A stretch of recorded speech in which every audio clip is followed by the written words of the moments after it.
It's like clockwork, isn't it? We're talking about Pierre-Luc Dubois again, after the entire trade saga that took place with the Columbus Blue Jackets all those years ago. Isn't it kind of crazy? Because, like, back when he was a part of the Blue Jackets and back when he was in that entire situation, I feel like there was no real other story that took over the news cycle, especially here on the hockey YouTube and Twitter side of things, as much as Pierre-Luc Dubois did. That 2020-2021 period where he wasn't playing and he got sent over to Winnipeg, that was crazy. But alas, we did have ourselves a full season's worth of Pierre-Luc Dubois in 2021-2022, where he had 60 points in 81 games played. However, ever since the news leaked that the guy actually requested a free agency bid in 2024 from his team, we have been talking about this guy yet again.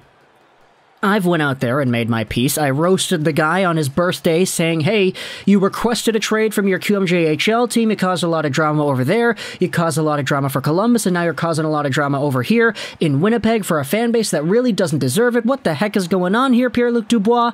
But with all of that being established, we do have to go over all the trade rumors. We talked about Montreal already. Of course, today we're talking about New York. But I just want to give a little bit of a warning, because if anybody was here sticking around, watching the videos, etc., in like that 2020-2021 period before the guy got traded, before the season began, or excuse me, he got traded after the season began, but there was still an entire trade saga going on with this player, we might start to feel a little bit of deja vu heading into the next few weeks over here, because yeah, he's re-entered these conversations and it's not really all too surprising to see why. This is what NHL Rumours Daily said on Twitter. They're a user that I've been following for a few years that actually does have some insider information that eventually is deemed correct. They posted earlier this week saying that the Rangers have indeed been in talks with Winnipeg for Pierre-Luc Dubois per RDS. Interesting. We then had ourselves another tweet from Spinorama Hockey talking about what Darren Dreger said on the same insider trading segment.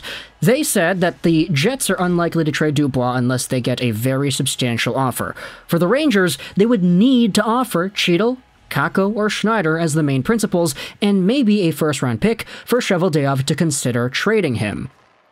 Now, I wanted to kind of look at that package firstly, because when it comes to the New York Rangers and these particular pieces, Chytil, Kakko, and even just the mere mentioning of Braden Schneider, it kind of reignites my memory into talking about JT Miller, because we had some news earlier in this week that the Vancouver Canucks and their trade negotiations with the Rangers were also involving some of the same pieces, but that Vancouver was really eager to pry away Braden Schneider from New York. Because the Rangers were not able to do that, the Canucks ended up backing out of the deal and saying, okay, no, we're not going to trade for this guy because we really want that Schneider.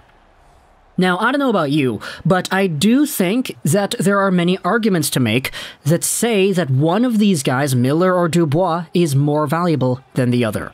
Miller had 99 points this year. Fantastic, especially in 80 games played. If he had played 82, he likely would have had 100 points. In fact, he almost had 100 in the overtime against Edmonton in the last game of the season, where he barely missed his opportunity on the open net. But Miller has a 99-point ceiling, he's making $5.25 million, he's got one more year left, and he is not really somebody who is going to threaten your team with the idea of going to free agency. He's just kind of looking for his bag, which is why, heading into next season, it's pretty evident the Vancouver Canucks are going to trade this guy, because they're not going to want to pay him that bag, because his timeline of success, unfortunately, does not really align with the primes, I guess you could say, of Hughes and Besser and all of them. But either way, Miller is pretty valuable. Meanwhile, Pierre-Luc Dubois is significantly younger, where Miller is 29 years old, Dubois is 24, but he also has that entire looming cloud over his head when it comes to engagement, when it comes to the UFA thing that he said in 2024, as well as just the ceiling that he has. He has 60 points in an NHL campaign. He's accomplished that twice. Up to what point do you say this is the absolute peak of his play? I'm not really too sure. He played pretty well with Winnipeg. I definitely don't want to discourage the efforts that he had. It's just, do you see more out of Pierre-Luc Dubois by the time he's 25, 26, 27? I know JT Miller just had his 99-point year at 28, 29 years old, so maybe there is a pretty good projectability for a guy like Dubois to get even more points as he gets older, but still, it is a point of contention. Miller is already that good now. Pierre-Luc Dubois might not be a 99-point player ever in his career, but if he does become like that, it'd probably take him a few years to get there. So, when I think about the idea of the Rangers trading Schneider to the Winnipeg Jets for Pierre-Luc Dubois, I kind of start chuckling internally, in my opinion, because I'm like, haha, the Rangers did not even accept a trade with Schneider for Miller. What more for Dubois, who, in my opinion, is a lower valuable asset than JT? That's my opinion, but you can go out there and prove me wrong in the comment section below if that is what you want to do. However, when it comes to all these other pieces, Chytil, Kakko, maybe another pick thrown on top of that, it kind of aligns with everything we had heard with Pierre-Luc Dubois and the trade rumors a year ago, or a year and a bit ago, because every time we had ourselves a conversation about Dubois and the Blue Jackets, it's, oh, the Blue Jackets want a first-round prospect, they want a first-round pick, they want a young guy that can come into the team and actually play well, they want a package of these three things, and that's kind of been honestly like the staple of everything we hear. Every time we hear that somebody of significant value is on the market, it's always that Dubois package. A young player, a first-round pick, and a prospect. It's always like that. It's been like that for Eichel. It was like that for DeBrincat. It was like that for Chytil. It's like that for Dubois. It's like that for Miller. And it never actually goes down that way.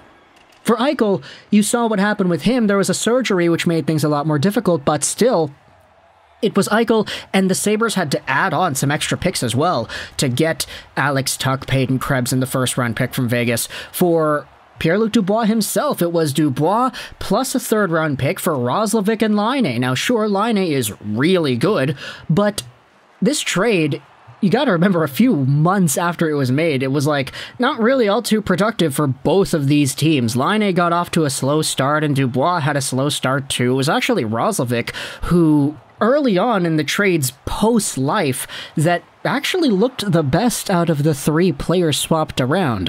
And that definitely is not a good thing when you consider the caliber of talent that Dubois and Laine are both supposed to have.